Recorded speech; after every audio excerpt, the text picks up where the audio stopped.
BBC Bangla আপনাদের স্বাগত। আজ আপনাদের সাথে লন্ডন স্টুডিও থেকে আছি মানসী বড়ুয়া, আর ঢাকায় আমার সাথে থাকছেন আকবর হোসেন। বাংলাদেশের সর্বশেষ গুরুত্বপূর্ণ আপডেট সংবাদে আপনাকে স্বাগত। শুরুতেই সংবাদ শিরোনাম, পরে বিস্তারিত। প্রথমেই জানাবো, গোপালগঞ্জে তীব্র লোডশেডিং, হামলার আশঙ্কায় নিরাপত্তা চেয়ে এসপির কাছে বিদ্যুৎ অফিসের চিঠি। গোপালগঞ্জে যেন এখন লোডশেডিংয়ের শহরে পরিণত হয়েছে। দিনে কিংবা রাতে সমানতালে চলছে তীব্র লোডশেডিং। 24 ঘন্টার মধ্যে 16 ঘন্টায় বিদ্যুৎ থাকে না, ফলে প্রচণ্ড গরমে চরম দুর্ভোগ পোহাচ্ছে West zone power distribution company বা ওজোপাডিকোর গ্রাহকেরা। লোডশেডিংয়ের এই পরিস্থিতিতে Gopalganj West zone power distribution কোম্পানির বা ওজোপাডিকো কার্যালয় ও উপকেন্দ্রের সাধারণ গ্রাহকদের হামলার আশঙ্কা করছে ওজোপাডিকো কর্তৃপক্ষ। এই ঘটনায় পুলিশের কাছে নিরাপত্তা চেয়ে চিঠি দেওয়া হয়েছে। এরপর জানাবো, 50 লাখ টাকা চাঁদা না পেয়ে চট্টগ্রামে ব্যবসায়ীর বাড়ি লক্ষ্য করে গুলি। চট্টগ্রাম নগরীর পাঁচলা এসে হামজারবাগে এক ব্যবসায়ীর বাড়ি লক্ষ্য করে গুলিবর্ষণ করেছে দুর্বৃত্তরা। বাড়ির মালিকের অভিযোগ, দুপুরে তাদের বিদেশ ফেরত ছেলেকে বিদেশি হোয়াটসঅ্যাপ নম্বর থেকে ভয়েস রেকর্ড পাঠিয়ে 50 লক্ষ টাকা চাঁদা দাবি করে এক ব্যক্তি। নম্বরটি ব্লক করে দেওয়ার পর রাতে গুলিবর্ষণের ঘটনা ঘটেছে। এতে তাদের ভবনের বাসিন্দা সহ পুরো এলাকায় আতঙ্ক ছড়িয়ে পড়ে। এদিকে রাষ্ট্রপতি নির্বাচন 2026 সংসদ সদস্যদের বৈঠকের আহ্বান।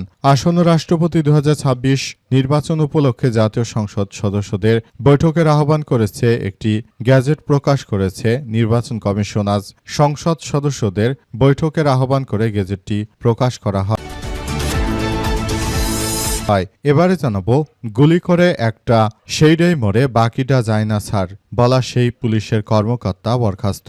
জুলাই গণঅভ্যুত্থানের সময় ছাত্র জনতার আন্দোলন দমনকালে গুলি করি মরে একটাই যায় স্যার, বাকিটা যায় না মন্তব্য করে তীব্র আলোচনার মুখে পড়ে ঢাকা মহানগর পুলিশ ডিএমপির ওয়ারি বিভাগের সাবেক উপ কমিশনার ডিসি মোহাম্মদ ইকবাল হোসেন। চাকরি থেকে তাকে বরখাস্ত করা হয়েছে। এবং সর্বশেষ জানাবো, প্রধানমন্ত্রী তারেক রহমানকে 2 বার ব্রিক্স এবং দ্বিপক্ষীয় বৈঠকের আমন্ত্রণ জানিয়েছে দিল্লি, বললেন রণধীর জয়ছাল। ভারতে যাওয়ার জন্য তারেক রহমানকে 2 বার আমন্ত্রণ জানানো হয়েছে, কিন্তু তারেক রহমান একবারও ভয়ে ভারতে যায়নি, কারণ তার জীবনে নিরাপত্তার শঙ্কা রয়েছে। অনেকেই বলছে যে তারেক রহমান গেলে জিয়াউর রহমানের মতো গুলি করে তাকে পৃথিবী থেকে বিদায় করে দেয়া হবে, এমন চক্রান্ত করছে ভারত। এ কারণে এই ভয়ে নিজের জীবনের মায়া ত্যাগ করে তারেক রহমান আর বিদেশে যেতে চান না, কারণ তিনি চান না যে তার পরিণতিও জিয়াউর রহমানের মতো হোক। প্রিয় দর্শক, এতক্ষণ শুনছিলেন সংবাদ শিরোনাম, এবারে বিস্তারিত। তবে তার আগে বন্ধুরা, অনুরোধ থাকবে এই সংবাদটিতে একটি লাইক দিন।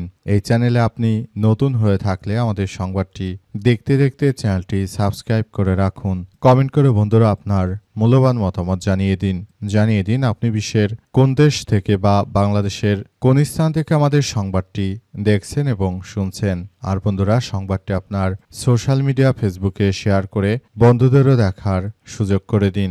গাজা যুদ্ধে আপনি যদি নিরীহ ফিলিস্তিনিদের ভালোবেসে থাকেন, কমেন্টে ইয়েস লিখে পুরো বিশ্ববাসীকে এই তাজা আপডেটটি দেখার সুযোগ করে দিন।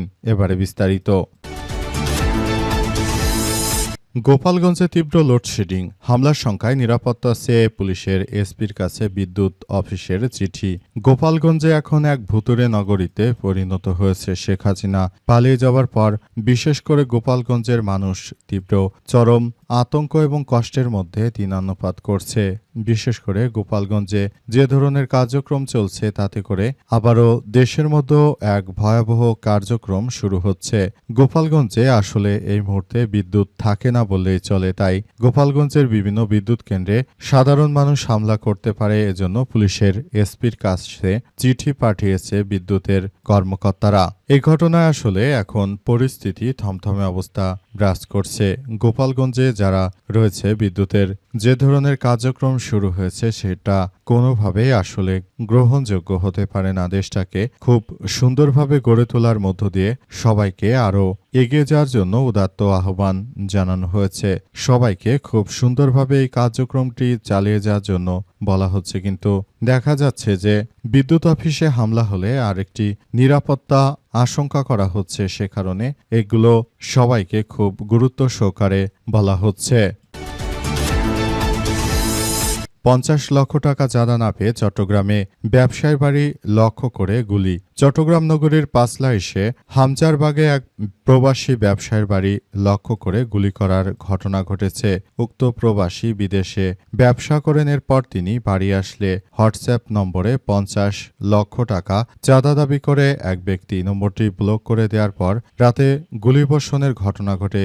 এতে তাদের ভবনের বাসিন্দাসহ পুরো এলাকায় আতঙ্ক ছড়িয়ে পড়ে। পুলিশ বলছে যে বাড়িটি স্বেচ্ছাসেবক লীগ নেতা আজিজের শ্বশুর বাড়ি। ঠিক কী কারণে এই ঘটনাটি ঘটেছে খতিয়ে দেখা হচ্ছে। ইতিমধ্যে ঘটনাস্থলে পরিদর্শন করেছে পুলিশের সদস্যরা। গতকাল সোমবার ১১টায় নগরীর পাঁচলাইশ থানার হামজারবাগ এলাকায় হাজী মোহাম্মদ ইউসুফের বাড়িতে এই ঘটনা ঘটে। তবে বিষয়টি প্রকাশ্যে আসে মঙ্গলবার দুপুরে। জানা যায় যে ভুক্তভোগী মোহাম্মদ ইউসুফের বাড়ি চট্টগ্রামের ফটিকছড়ি উপজেলায়। তার বড় ছেলে মোহাম্মদ শওকত দুবাই প্রবাসী। ২৫ বছর ধরে তারা নগরীর হামজারবাগে নিজস্ব বাড়িতে বসবাস করছেন। কার্যক্রম নিষিদ্ধ স্বেচ্ছাসেবক লীগের চট্টগ্রাম মহানগর কমিটির সাধারণ সম্পাদক আজিজুর রহমান আজিজের শ্বশুর ২০২৪ সালের ৫ আগস্ট আওয়ামী লীগ সরকারের পতনে ২ দিন পর গ্রেপ্তার হয়ে আজিজ এখন কারাগারে আছেন। মোহাম্মদ ইউসুফ বলেন, আমার ছেলে শওকত দুবাই থাকেন, আমিও ৪০ বছর বিদেশে ছিলাম। কয়েক মাস আগে আমার ছেলে দুবাই থেকে দেশে আসে। সোমবার দুপুরে তার হোয়াটসঅ্যাপে কল করে ভয়েস দিয়ে এক ব্যক্তি বলেন, আমি কাতার থেকে বলছি, আপনাদের অনেক টাকা পয়সা বাণিজ্য রয়েছে, আমাকে ৫০ লক্ষ টাকা চাঁদা দিতে হবে।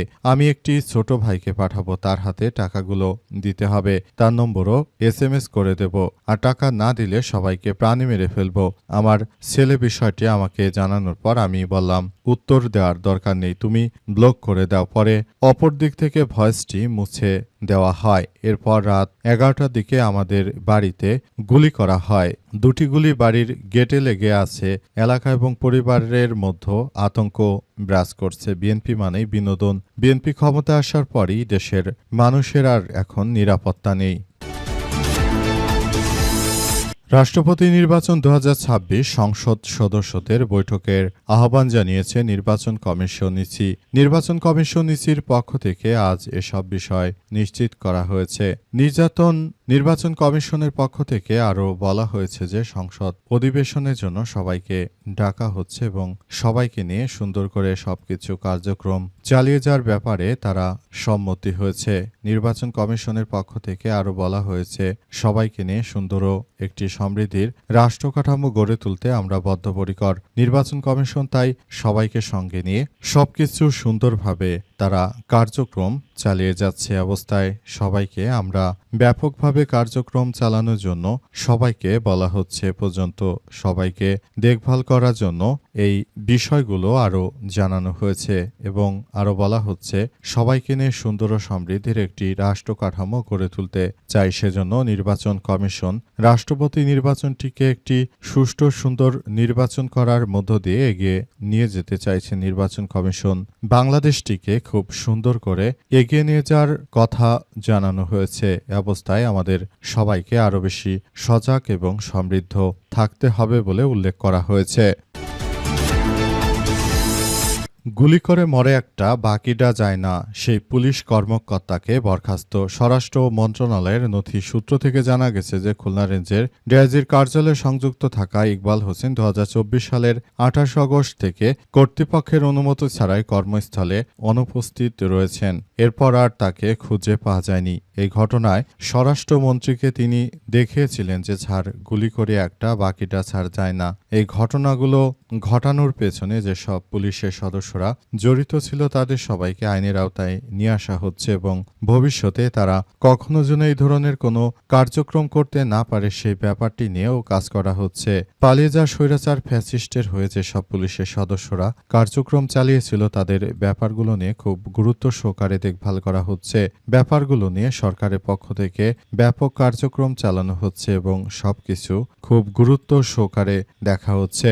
বিগত স্বৈরাচার সরকারের সময় বাংলাদেশটাকে একটি ধ্বংসস্তূপে পরিণত করা হয়েছিল। বর্তমান বিএনপি সরকারও একইভাবে দেশটাকে এক ভয়াবহ বিপর্যয়কর পরিস্থিতির মধ্যে ঠেলে দিচ্ছে। অবস্থায় সবাইকে নিয়ে আমরা একটি সুন্দর ও সমৃদ্ধির একটি রাষ্ট্র কাঠামো আমরা গড়ে তুলতে চাই এবং বর্তমান সময় যে ধরনের কার্যক্রম শুরু হয়েছে সেটা কোনোভাবেই গ্রহণযোগ্য হতে পারে না দেশটাকে, তাই এক ভয়াবহ বিপর্যয়কর পরিস্থিতির মধ্য দিয়ে ঠেলে দেওয়া হচ্ছে।